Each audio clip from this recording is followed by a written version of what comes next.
Florida Democrat Congresswoman Cherfilus-McCormick joins me. She is the first Haitian American Democrat elected to Congress and also is a member of the House Foreign Affairs Committee. Good evening. And why won't we do something to help Haiti? I've been there dozens of times, and these people are so desperate and they're so close. Congresswoman, what can we do?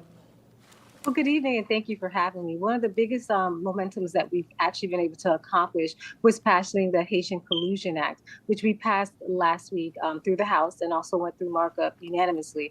I think we've all recognized that we have to do something for Haiti, especially when we have so many guns that are coming from the United States, and also we have foreign actors who live in the United States, come into the United States, and fund the war in Haiti with the gangs. So what the Haitian Collusion Act is going to do is going to actually have a reporting system so we can increase our sanctions against them to try and quell the efforts. In addition to that, as we're looking at the root causes of the high migration program, I'm very happy that the UN Security Council has finally found a country to step up, which is Kenya. So Kenya is stepping up and saying that they will do an intervention.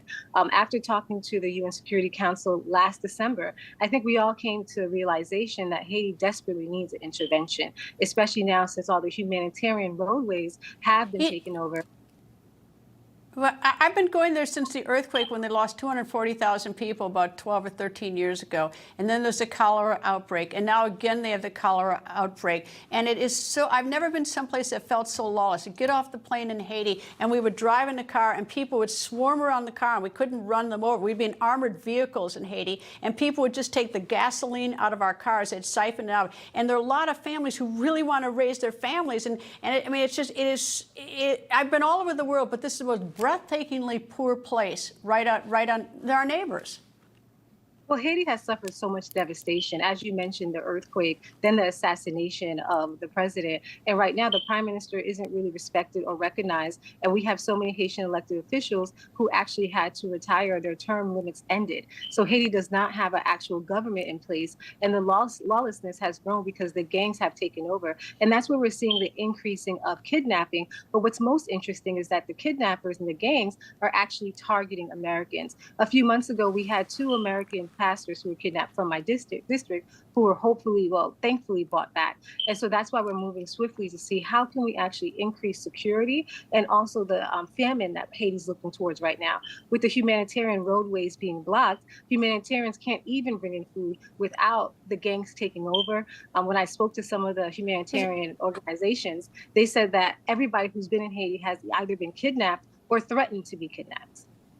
Isn't it time for the UN to send some force in there? I mean, when it really is lawless. I mean, you don't have a president, and I don't even know if you have a police force anymore. I know for a long time the police hadn't been paid in months and months and months, like 6 or 8 months, so they just quit. I mean, isn't it? I mean, we can't let.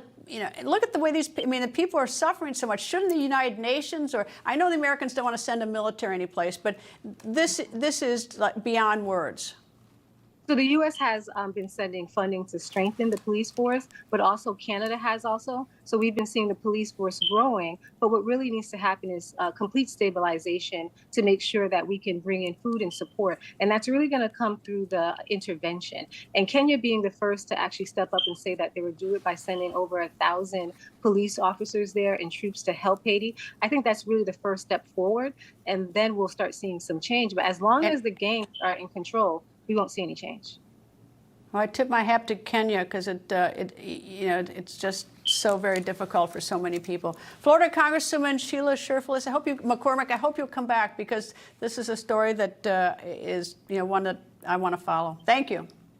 Thank you so much for having me, and thank you for shining a light on this situation. Thank you.